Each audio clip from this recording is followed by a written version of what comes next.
प्रभु की प्राप्ति के बहुत से मार्गों में तीन प्रधान मार्ग हैं। एक है भगवान के द्वारा सुरक्षित, भगवान की कृपा के द्वारा पोषित भक्ति मार्ग, और एक है विशुद्ध ज्ञान के द्वारा अभेद भाव करके भगवान में लीन हो जाना, ज्ञान भाव, और तीसरा है सबको भगवत स्वरूप मानकर मन वचन कर्म से सबको सेवा सुख पहुंचाने की भावना, कर्म योग मार्ग। कर्म मार्ग नहीं, कर्म योग मार्ग। कर्म योग तभी बनता है जब उसमें भगवत भावना के द्वारा किया जाता है। माता पिता भाई बंधु रिश्ते नाते सब भावों को भुलाकर एकमात्र सब में हमारा प्रभु विराजमान है और उसी को सुख पहुंचाने के लिए हमारी सारी चेष्टा है। इसे कर्मयोग कहते हैं। अभेद भक्ति, तत्त्वम असि, तत्त्वम असि, तुम वही हो, ऐसा अनुभव हो जाना। अहम ब्रह्मास्मि, मैं ब्रह्म हूं, ये ज्ञान योग अभेद भक्ति। पर भगवत भक्ति बहुत ही सुरक्षित मार्ग है। इसमें भगवान की कृपा के द्वारा उपासक के अवगुणों पर दृष्टि ना रख करके उसे आगे बढ़ाते हुए गिरने ना पावे। अगर गिर भी जाए तो भी उसका परिणाम महामंगलमय ही होगा। नामे भक्ता प्रणश्यति। अगर गिरता है तो कहीं ना कहीं अहंकार है, नहीं तो करो सदा तिनके रखवारी, जिम बालक राखे महतारी। जैसे मां अपने बच्चे की प्रत्येक क्षण सुरक्षा रखती है, ऐसे अनंत वात्सल्य समुद्र भगवान अपने भक्त की रक्षा करते रहते हैं। भक्त का स्वरूप यही है, कायेन वाचा मनसेन्द्रियैर्वा बुद्ध्यात्मना वानुसृत स्वभावात् करोति यदि यत् सकलम परस्मै नारायणायेति समर्पयेत् तत्। शरीर से, वाणी से, मन से, इंद्रियों से, बुद्धि से, अहंकार से, अनेक जन्मों के स्वभाव से जो जो भी हमारे द्वारा चेष्टा हो रही है, वो सब के सब परम पुरुष भगवान श्री हरि के चरणों में समर्पित करके अपने आप को समर्पित कर देना। ये शरीर मैं नहीं हूं, ये वाणी मेरी नहीं है, मन मैं नहीं हूं, बुद्धि मैं नहीं हूं, ये अहंकार अंतःकरण धर्म से स्फुरित हो रहा है, मैं नहीं हूं। स्वभाव त्रिगुणात्मिका माया के द्वारा रचा गया, ये मैं नहीं हूं। जो मैं बचा उसे भी भगवान के चरणों में समर्पित करना, ये तब अनुभव में आएगा। पहले वाणी से समर्पण, शरीर अर्थात क्रियाओं का समर्पण, मन अर्थात संकल्प का समर्पण, स्वभाव अर्थात प्रत्येक वृत्ति का समर्पण। तब आप खुद अनुभव कर पाएंगे कि मैं तत्व क्या है। फिर उसका समर्पण, उसका समर्पण होते ही ब्रह्म नहीं माया नहीं, नहीं जीव नहीं काल, अपनी हूं सुधि ना रही, एक रहो नंदलाल, बचा एक। भक्ति में सरसता है, भक्ति में बहुत बड़ा बल भगवान के आश्रय का है। इसलिए प्रायः भक्त का पतन नहीं होता। किसी कारण से यदि वासनात्मक वृत्ति कुसंग से कोई ऐसी चेष्टाएं बनने लगे जो भगवान के प्रतिकूल हैं, भगवद आज्ञा की विरोधी हैं, तो भी उसका पतन नहीं होता। भले उसको दंड मिले, वो भी बहुत कम मात्रा में, पर भगवान उसका पतन नहीं होने देते। कृपा ही कृपा भक्ति मार्ग में है, क्योंकि इसमें भगवान कह रहे हैं कि मैं उसे साधु बनाता हूं। इसमें भगवान कह रहे हैं क्षिप्रम भवति धर्मात्मा, बहुत शीघ्र उसे धर्मात्मा पदवी प्राप्त हो जाती है, क्योंकि भगवान की नजर उस पर होती है। अहम शून्य हृदय भगवत प्रेम का अधिकारी होता है। जहां कहीं अहम होता है, भगवान उसको ठोकर लगवाते हैं। उसको लगता है कि मैं किसी योग्य नहीं, तहां भक्ति का प्रकाश उसके हृदय में भगवान कर देते हैं। जब तक अपने में कोई योग्यता समझ में आती है, तब तक अहंकार का राज्य है, और जहां असरण भाव आया, जहां अपने में अयोग्य भाव आया, उसी समय भगवान अपनी शरणागति का दिव्य प्रभाव उसके हृदय में प्रकाशित कर देते हैं। अपना हृदय प्रभु के चरणों में पूर्ण समर्पित हो जाए, इसी के लिए भगवान ने कहा सततम कीर्तयन्तो माम यतन्तश्च दृढ़व्रताः नमस्यन्तश्च माम भक्त्या नित्युक्ता उपासते। जो सतत मेरा नाम जप करता रहता है। सतत शब्द की कई दिन से चर्चा हुई कि सतत वही कर सकता है जिसका केवल अपनापन प्रभु से है। मेरे तो गिरधर गोपाल दूसरो न कोई। अब जब दूसरा उसकी मान्यता में ही नहीं तो फिर चिंतन किसका होगा? केवल श्री भगवान का होगा। दूसरा जो कोई भी दृष्टि में आ रहा है वो मेरा प्रभु ही है, ऐसी भावना से निरंतर भगवत चिंतन बनता है। चाहे हम बाहर देखें या अंतःकरण की वृत्ति में देखें, जब कोई वस्तु व्यक्ति स्थान आ रहा है तो मेरा प्रभु ही है, तो निरंतर भजन बन रहा है। अगर प्रभु से विलग भाव है तो फिर भजन में वही विघ्न बनता है। उपासक सर्वान वस्तुतया निरीक्ष परम स्वाराध्य बुद्धिर्मम, सब जगह अपने आराध्य देव की भावना करके निरंतर भजन परायण रहता है। भक्त्या कीर्तयन्तो माम, मेरे जो भक्त होते हैं वो प्रेम पूर्वक केवल मेरा ही यश गान करते हैं। अगर आप किसी व्यक्ति की स्तुति करेंगे तो वहीं आपके मुख से किसी की निंदा निकलेगी निकलेगी। इसीलिए गुण की स्तुति और अवगुण की निंदा ये भक्तजन नहीं करते। तात सुनहु मायाकृत गुण और दोष अनेक, गुण या उभय न देखी देखी सो अविवेक। किसी व्यक्ति की प्रशंसा करना या निंदा करना ये दोनों अज्ञान का लक्षण है। हम किसी व्यक्ति के गुण देख करके तत्काल भगवत भाव में आए, इसमें जो गुण है वो श्री भगवान ने ही से प्रदान किया है, वस्तुतः भगवत स्वरूप ही है। अगर दोष दिखाई दे रहे तो ये भगवान की तमोगुणी रजोगुणी लीला है। वस्तुतः शुद्ध बुद्ध परमात्म तत्व ही इसमें विराजमान है। वो गुण दोषों की चर्चा नहीं करता। श्री भगवान कह रहे हैं भक्त्या कीर्तयन्तो माम, वो केवल मेरी ही चर्चा करते हैं। कभी नाम कीर्तन करते हैं, कभी नाम जप करते हैं, कभी मेरी लीला गायन करते हैं, कभी मेरे पदों का पाठ करते हैं, कभी मेरी नित्य सेवा में रहते हैं। वो भगवत संबंधी बातें सुनना कहना ये उनका व्यसन हो जाता है। व्यसन जैसे हम किसी नशे के बिना नहीं जी सकते, ऐसे ही हमारी आदत बन जानी चाहिए सत्संग सुनने की, भगवत कथा सुनने की। हमारी श्रवणेंद्री में इतनी भूख बढ़ जाए कि रात दिन भगवत चर्चा सुनने पर भी ऐसा लगे कि मैं सुनता ही रहूं। जिनके श्रवण समुद्र समाना, कथा तुम्हारे शुभग सरिनाना, भरे निरंतर हो ही न पूरे। जैसे बहुत सी नदियां निरंतर समुद्र में गिरती रहती पर समुद्र में कभी बाढ़ नहीं आती, ऐसे ही जिस भक्त की श्रवणेंद्री में, कानों में भगवत चर्चा विविध प्रकार की, भगवान की अवतार लीला में कहीं वीर रस है, कहीं हास्य रस है, विभिन्न रसों की ये वार्ता रूपी नदियां उनकी श्रवणेंद्री में बराबर जा रही, पर उनको तृप्ति का अनुभव नहीं होता। ऐसा लगता है और सुने और सुने। वाणी से जितनी भी बातें निकले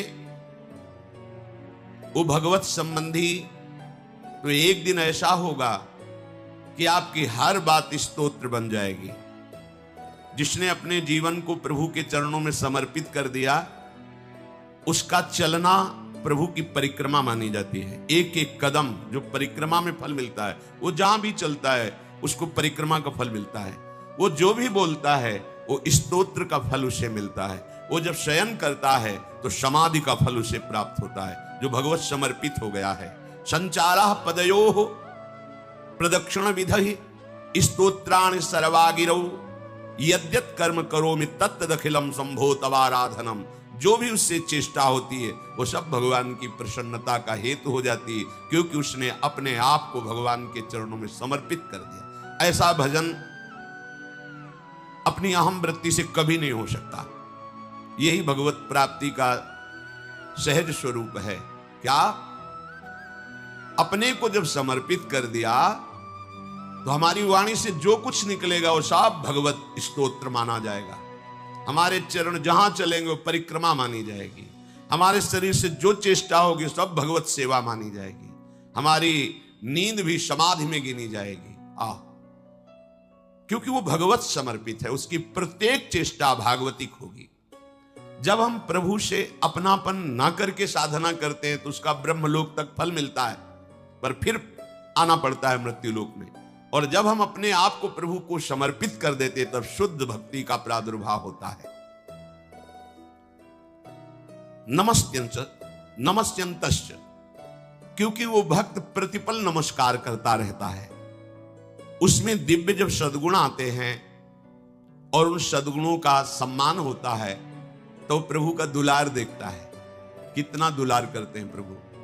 और जब भगवत विधान से प्रतिकूलता आती है तो उसमें कृपा को देखता है, दोनों में मस्त रहता है। अनुकूलता ही तो दुलार दया का अनुभव करता है और प्रतिकूलता ही तो कृपा, विशुद्ध कृपा। प्रतिकूलता विशुद्ध कृपा का अनुभव करता है, प्रतिकूलता हटाने का उद्योग नहीं करता। भगवान के द्वारा दी हुई प्रतिकूलता मेरे किसी मलिनता का मार्जन कर रही है। कड़वी औषधि है पर सिद्ध औषधि है, ये निश्चित मुझे भगवत अनुराग प्रदान करेगी। प्रतिकूलता रूपी औषधि भव रोग की अचूक दवा है उनके लिए जिनको सदवैद्य रूपी सदगुरु हरि मिल गए हैं, हरि का आश्रय मिल गया है। नहीं तो प्रतिकूलता में सब दुखी और जलते रहते हैं। सतताम माम उपासते, मेरे प्रिय दो प्रकार के भक्त होते हैं। एक होते हैं भगवान का भजन करके भगवान से प्यार करना चाहते हैं, और एक होते हैं जिनका भजन स्वयं भगवान करते हैं और भगवान प्यार करते हैं। भरत सरिस को राम सनेही, जग जपु राम राम जपु जेही। जिसने अपना जीवन प्रभु के हवाले करके आंसुओं से भिगोते हुए नाम सुमिरन करता है, तो जैसे आप प्रभु का सुमिरन करते हैं ऐसे प्रभु आपका सुमिरन करते हैं। प्रभु आपसे अनंत गुना आपको प्यार करते हैं। भगवान कह रहे हैं मेरे प्रिय भक्तजन जो अनन्य हैं वो एक क्षण भी मेरे से बिलग नहीं रहते। उनका खाना पीना, सोना जागना, व्यापार करना, खेती करना, साधारण व्यवहार की क्रियाएं करना, वो सब मेरे लिए करते हैं, मेरे स्मरण में रह करके करते हैं, मेरा स्मरण करते हुए करते हैं। उनकी लौकिक पारमार्थिक व्यवहारिक क्रियाएं केवल देखने में भेद हैं, पर वो सारी क्रियाएं मेरी प्रसन्नता के लिए होती है, इसलिए वो सिद्ध साधन बन जाती है। कितना बढ़िया बात है। चाहे वो खेती करना हो, व्यापार करना हो, नौकरी करना हो, व्यवहारिक क्रियाएं हो, जब हम प्रभु के हो गए तो हमारी सारी क्रियाएं प्रभु के लिए हो रही, तो हमारे प्रभु की प्राप्ति की वो साधना बन गई। हम समझते हैं केवल माला चलाना ही साधना है, नहीं, सब साधना हो जाती है जब हम प्रभु को समर्पित हो गए। ये है विशुद्ध भक्ति का मार्ग। अब आगे जो वर्णन कर रहे हैं वो प्रभु अभिदात्मक वृत्ति का वर्णन कर रहे हैं। ज्ञान यज्ञेन चाप्यन्ने यजन्तो मामुपासते एकत्वेन पृथक्त्वेन बहुधा विश्वतो मुखम। हे अर्जुन, कुछ उपासक ज्ञान यज्ञ के द्वारा मेरी आराधना करते हैं और अभेद भाव से, एक ही भाव से, मैं ब्रह्म हूं, इस भाव से वो मुझे प्राप्त होते हैं। अभेद स्थिति ये मार्ग है, ऐसा नहीं कि जीव कभी ब्रह्म हो सकता है क्या। तो जीव बना कैसे? देहाभिमान के कारण उसे जीव कहा गया, नहीं तो ब्रह्म रूप तो है ही वो। पूर्णमदः पूर्णमिदं पूर्णात् पूर्णमुदच्यते पूर्णस्य पूर्णमादाय पूर्णमेवावशिष्यते।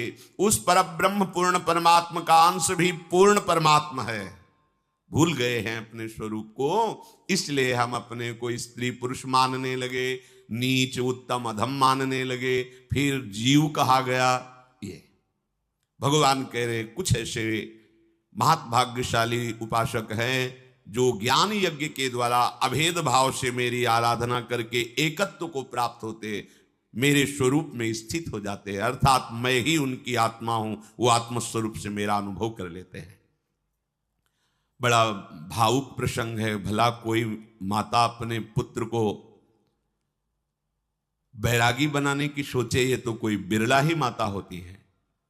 और वैरागी वो भी ज्ञान पथ का। ज्ञान पंथ कृपान के धारा परत खगेश लगे नहीं बारा, ये बहुत ही कठिन मार्ग है ज्ञान मार्ग। भक्ति में तो भगवान का आश्रय है, लेकिन ज्ञान में चूंकि अभेद भाव से उपासना है तो किसका आश्रय है? जरा सी चूक हो गिर गया। इसीलिए भगवान ब्रह्मा जी ने जब श्री कृष्ण चंद्रजू की स्तुति की तब कहा है कि मैं बड़े बड़े को ऊपर से नीचे गिरते हुए देखा है, क्योंकि उसमें किसी और का सहारा नहीं होता, अपने ही भाव से चलना होता है। अगर डिग गए तो गए, नष्ट हो गए। और भक्ति में ऐसा नहीं, गिरे भी तो हरि की गोद में। नामे भक्ता प्रणश्यति, जन अवगुण प्रभु मान न काऊ, आहा दीन बंधु अति मृदुल स्वभाव। ऐसा करुणामय स्वभाव प्रभु का है कि अगर भक्त से चूक हो जाए, गिर जाए, पतित हो जाए तो उसे पतित होने नहीं देते, बचा लेते हैं या फिर अपनी गोद में रखते हैं। राहत न प्रभु चित चूक किए की, करत सुरत सैबार ही की। मंदालसा नाम की एक परम ज्ञानी स्त्री स्वरूप में ऐसी, जो बड़े बड़े परमहंसों ने सम्मान किया है इनका, मंदालसा जी। इनका यह व्रत था कि अगर मेरे गर्भ में संतान आएगी तो उसे परमहंस बनाऊंगी, कदापि संसार में नहीं फंसने दूंगी। हैं ऐसी माताएं हैं, पर बहुत कम हैं। एक माता के वचन हमने सुने, उन्होंने कहा मैं पढ़ लिख करके, वो जो पढ़ाई में अच्छे जाते हैं, हाँ गोल्ड मेडल प्राप्त किया है, सब ऐश्वर्य है, सब कुछ है, लेकिन सब फीका है। ये सब किस काम में आएगा? अब मेरा जीवन प्रतिपल मृत्यु की तरफ जा रहा है, क्या ये गोल्ड मेडल काम करेगा? क्या ये हमारी पढ़ाई लिखाई काम करेगी? क्या ये धन संपत्ति काम करे? मैं अपने बच्चों को अब उस मार्ग में जाने ही नहीं दूंगी, कुछ भी हो। यद्यपि पिता का ऐसा भाव नहीं था, पर माता ने हट कर लिया कि स्वयं बैराग्नी बनूंगी और अपने बच्चों को बैराग्य। मैं किसी अंधविश्वास से नहीं चल रही हूं, पढ़े लिखे हूं, सब ऐश्वर्य है, सब सुख संपत्ति है, पर मुझे वो सब काटने दौड़ रही है। मेरा जीवन व्यर्थ गया, जान रही हूं। अब मुझे भगवत मार्ग में चलना, जो जीवन बचा भगवत मार्ग। कैसे? सब सुख सुविधाएं हैं, सब जो लोक में मांग होती है उसके पास सब है। वाह, यह है भगवान की कृपा। मंदालसा जी ने ये मन में ठान रखा था, क्योंकि वो स्वयं ज्ञानी महापुरुष थी। ये भगवत भक्ति, ये ज्ञान, ये परम पद कोई शरीरों के अनुसार से नहीं कि वो स्त्री है वो पुरुष है, ऐसा नहीं। ये तो कपड़ा है, शरीर। मंदालसा जी ने मन में निश्चय किया कि स्त्री शरीर है तो गर्भ में आएगा, और जो गर्भ में बालक आएगा उसको मैं संसार में टिकने नहीं दूंगी, उसे परम ज्ञानी महात्मा बनाऊंगी। जब ब्याह हुआ तो राजा इनके पति हुए। कुछ समय बाद विक्रांत नाम का पुत्र प्रकट हुआ, जिसका नाम विक्रांत रखा गया। जब वो प्रकट हुआ तो राजमहल में हर्ष मनाया गया। ऋतध्वज इनके पति का नाम था। बालक रो रहा था और हर्ष मनाया जा रहा था, तो हंसी मंदालसा। तो राजा ने कहा, इस समय की हंसी हमारी समझ में नहीं आई।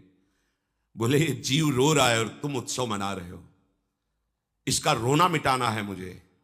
दोबारा कभी ये किसी मां के गर्भ में ना जाए और ये कभी रोए ना। मुझे ऐसे बालक को बनाना है। ये तुम्हारे हर्षनाद से कुछ नहीं, तुम हर्षित हो, ये रो रहा है, मुझे इसकी परवाह है, इसका रोना मिटाना है, इसका जन्म मरण मिटाना है। मैं इसलिए हंस रही हूं कि उसकी बात कोई समझ नहीं रहा, वो क्यों रो रहा है। ये मेरे गर्भ से पैदा हुआ, मेरा अधिकार है इस पर, और मैं इसे वैसा बनाऊंगी कि कभी रोने लायक न रहे, इसका रोना मिट जाए। बलिहारी है ऐसी मां की, कोई बिरला ही मां होती है ऐसी। कुछ दिनों बाद सुबाहु नाम का पुत्र हुआ। फिर तीसरा शत्रुमर्दन नाम का पुत्र हुआ। ये तीनों जब बात समझने लायक हुए, तब तक किसी से मिलने नहीं दिया, किसी से मिलने नहीं दिया, किसी को स्पर्श नहीं करने दिया। स्वयं सेवा की महल का दरवाजा बंद और केवल स्वयं राजा से कहा कि अगर आप हमें प्रेम करते हैं और हमारा अधिकार मानते हैं अपने पर, तो हमारी ये प्रार्थना है कि आप इनको दुलार नहीं करेंगे, इनको परिचय नहीं बताएंगे कि मैं तुम्हारा पिता हूं, मैं इनको शिक्षा दूंगी। किसी को देखने नहीं दिया, किसी से मिलने नहीं दिया, और बचपन से ही संस्कार डाले। जब कुछ समझने लायक हुए तो बैठ करके समझाया, कहा बेटा ये जो तुम इस संसार में आए हो ये दुखमय है, दिखाई देता है रमणीय, रमणीय माने बहुत अच्छा, मानो सुख मिलेगा, रमणी मैं इसको भोगूं तो सुख मिले, मैं इसमें रमण करूं तो सुख मिलेगा, पर बेटा है ये अभद्र। अभद्र माने दुख रूप, मृत्यु रूप, नाश, चिंता, भय, शोक, विषाद, नाना प्रकार से। मेरी आज्ञा है अभी भले तुम्हें अनुभव ना हो, पर तुम इस रमणीय संसार में कभी फंसना नहीं। देखो बेटा, कोई ऐसा पदार्थ इस सृष्टि का नहीं है जिसे भोगने के बाद तुम्हारे हृदय से निकले कि मैं परम सुखी हो गया। ये जो बाल्यावस्था है ये प्रायः कल्पित क्रीड़ा में, खेल में, चपलता में व्यतीत कर दी जाती है, और युवावस्था जब आती है तो मन बहुत ही उन्मत्त हो जाता है। ये स्त्री शरीर आदि या पुरुष शरीर आदि भोगों की तरफ आकर्षण से युक्त होकर पूरा का पूरा यौवन अवस्था भोगों में व्यतीत हो जाती है। जब वृद्धावस्था आती है तब इंद्रियों में भोग शक्ति नहीं रहती और मन पूर्व संस्कारवश भोगों की चाह से भर जाता है, शरीर जर्जर होने लगता है। उस समय केवल दुख ही दुख रहता है, क्योंकि इंद्रियों से भोग नहीं सकता और भोग वासना जलाती रहती है। फिर वृद्धावस्था के बाद मृत्यु आती है, फिर महान दुख से जिस शरीर और भोगों को भोगा उनको छोड़कर फिर अपने कर्मों को भोगता हुआ नई योनि को प्राप्त होता है। इस संसार में एक भयानक नदी बह रही जिसका नाम है तृष्णा।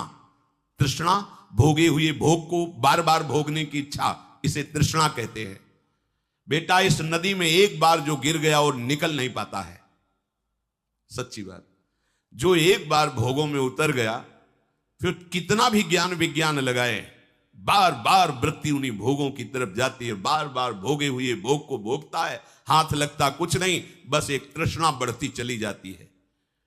ये इतने प्रबल प्रवाह से वेग से बहती है तृष्णा रूपी नदी कि कब हमारी आयु नष्ट हो गई पता नहीं लगता। भोगते भोगते 50 वर्ष व्यतीत हो जाते हैं और रोज नई तृष्णा, रोज नए भोगने का भाव। बेटा ये क्षुधा पिपाशा, ये हर्ष शोक, ये 5 इंद्रियों का ग्राह रूपी टक्कर, ये सदैव जीव को भोगना पड़ता है जो इस नदी में गिर गया। इसलिए तुम धैर्यवान बनो, अर्थात कभी किसी इंद्रिय के भोग को मत भोगना, और वैराग्यवान बनो, अर्थात भोगों में सुख है ही नहीं ऐसा हृदय से निश्चय करो। ये तृष्णा रूपी नदी को तुम्हें पार करना है। काम रूपी इसमें सैकड़ों जंतु ऐसे भरे हैं कि लील जाते हैं, लील जाते, बेशुद्ध मूर्छा जैसे आ जाए, ऐसे समय नष्ट हो गया, होश ही नहीं आया, पूरी जवानी निकल गई भोगते हुए भोगों को। ये आपत्तियों का, दुख का घर है। इसमें केवल दिखाई देता है सुख है दुख, इसमें दिखाई देता है संपत्ति, लेकिन विपत्ति ही है। बेटा कभी अहंकार मत करना। अहंकार शून्य मन से ही ब्रह्मानंद का अनुभव होता है। अहंकार शून्य मन से ही ब्रह्मानंद का अनुभव होता है। अहंकार शून्य में विकार उत्पन्न ही नहीं होता। कितनी दुर्लभ बात। जैसे हाथियों से सेना रूपी तरंगों का उद्वेलित होना, समर सागर को अपने बल विक्रम के द्वारा पार करना, ऐसे ही ये वैराग्य का मार्ग है। ये बड़े बड़े मत वाले हाथियों की सेना है, काम क्रोध लोभ मोह मद मत्सर। तुमको विजय पाना है, कदम पीछे नहीं हटाना है। पक्ष कोई कमजोर नहीं है, ना अपना ना विपक्ष। अपना इसलिए कमजोर नहीं कि चाहे ज्ञान मार्ग हो चाहे भक्ति मार्ग हो, गुरु के ज्ञान का बल होता है, गुरु की कृपा का बल होता है।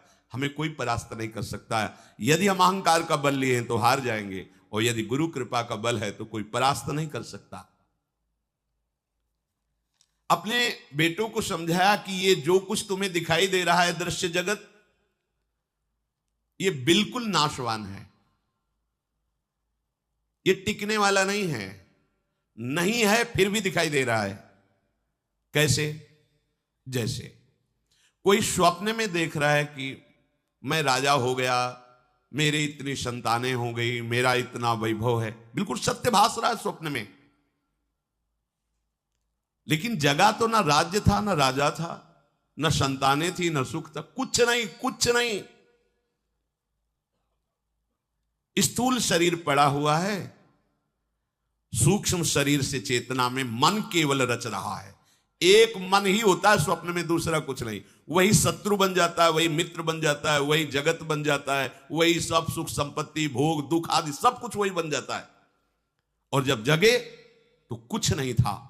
सच्ची मानिए, जिस दिन तुम्हें ज्ञान हो गया उस दिन देखोगे प्रभु के सिवा कुछ नहीं। जैसे एक मन के सिवा कुछ नहीं था स्वप्न में। कितना भी भोजन पालो, कितना भी कोई चाकू मारे, एक बूंद खून नहीं। जब जगोगे तो स्वस्थ। ऐसे ही तुम्हारी आत्मा का कोई भी छेदन भेदन नहीं कर सकता। ये शारीरिक जो राग है ये मोह के कारण है। मोह को नींद से जोड़ा गया है। मोह निशा सब सुवन। मोह रूपी नींद में हम स्वप्न देख रहे, देखे स्वप्न अनेक प्रकारा। इसलिए तुम तेजस्वी बनो। ये जितना भूमंडल देख रहे हो अंत में राख का ढेर बन जाएगा। ये महाभयंकर संसार का स्वरूप है। अभी तुम बालक हो, तुम्हारी समझ में नहीं आएगा, पर मेरी बात मान लो। माता की रही, कोई माता अपने बालक को वैराग्य की शिक्षा देना, भगवत मार्ग की शिक्षा देना, यह दुर्लभ होता है। इसीलिए जब ज्ञानियों में चर्चा होती है तो मंदालसा जी का नाम स्मरण किया जाता है। जो अहंकार तुम्हें फंसाएगा उससे बचने का मैं उपाय बता रही हूं। साधना करते हुए भी अहंकार जाग जाता है। सदैव संत पुरुषों का संग करना और गुरुजनों के द्वारा बताए हुए उपदेश में स्थित रहना, शास्त्रों का स्वाध्याय करना। संत संग से, गुरुजनों के वाक्यों के मनन से और शास्त्र के स्वाध्याय से देहाभिमान गलित हो जाता है। देहाभिमान गलित होने पर ही आत्मस्वरूप का बोध हो जाता है।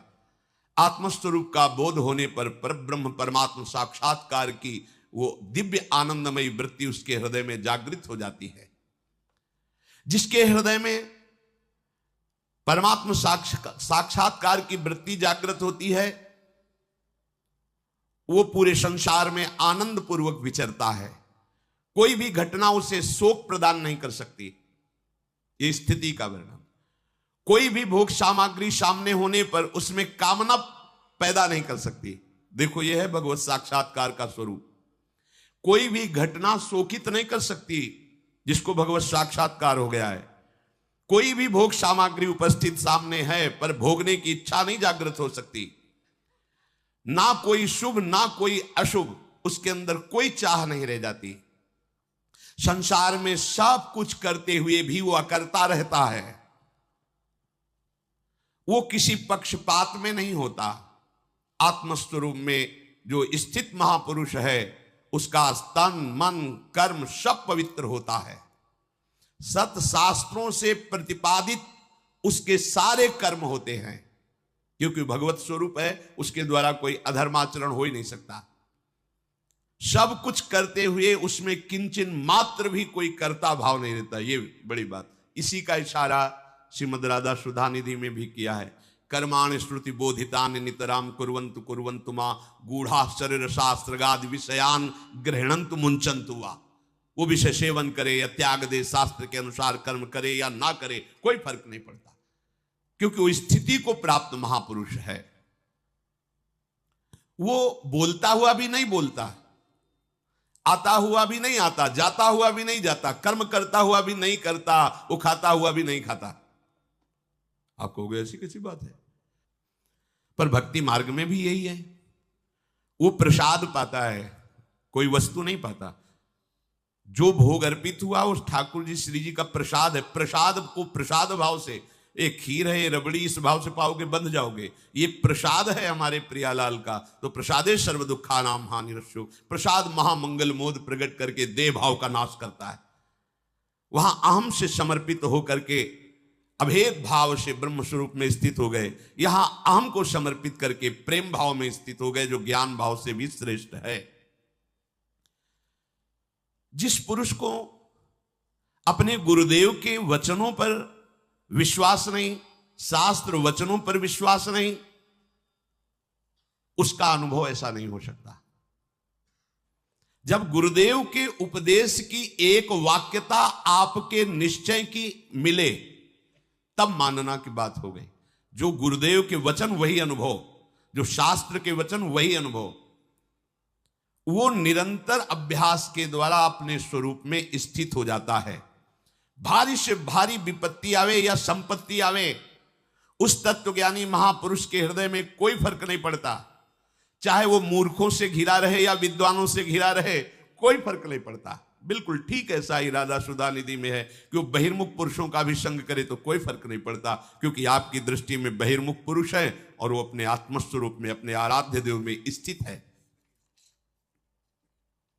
इसलिए परम पुरुषार्थ की सिद्धि के लिए, उस परम पद को प्राप्त करने के लिए तुम्हें अपने मन से संबंध हटाना होगा। मन से संबंध, हाँ, आगे चल करके इसका वर्णन करेंगे। सब कुछ त्याग देते हैं पर मन से दोस्ती नहीं त्याग पाते। मन से दोस्ती की बात क्या, मन में तदात्म भाव, मतलब मैं ही हूं मन। देखो अपने लोग बर्ताव कैसे करते हैं, जो मन ने मांगा वो उसको देना ही देना है, और मन को देना है ऐसा नहीं, मुझे भोगना है, बस यही घोर अज्ञान है। आपने सब कुछ त्याग दिया है पर इसका त्याग नहीं कर पाए तो कुछ त्याग नहीं हुआ।